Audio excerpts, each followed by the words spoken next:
বয়স মাত্র 10 বছর, পঞ্চম শ্রেণীর ছাত্রী। কিন্তু এই ছোট্ট বয়সেই খেলাধুলার প্রতি তার প্রতিভা সকলকে চমকে দিয়েছে।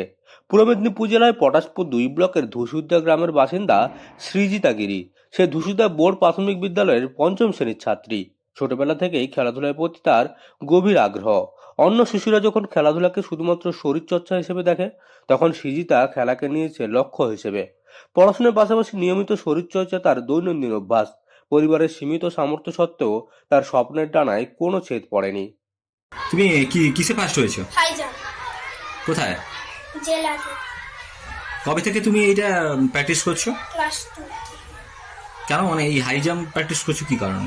ভালো লাগে। বাড়িতে সবাই সাপোর্ট করে? হ্যাঁ। স্কুলের দিদিমণিরা? হ্যাঁ। কি ইচ্ছে আছে তোমার? আর্মি। সৃজিতার দিন শুরু হয় খুব ভোরে। সকালবেলায় মাঠে গিয়ে চলে কঠোর অনুশীলন। স্কুলে যাওয়ার আগেই শরীরচর্চা শেষ করে সে। বিকেলেও পড়াশোনার পর আবার মাঠে নামে। হাই জাম্পে তার দক্ষতা ধীরে ধীরে সকলের নজর কেড়েছে। শিক্ষক শিক্ষিকারাও তার প্রতিভা দেখে উৎসাহিত দিয়েছেন।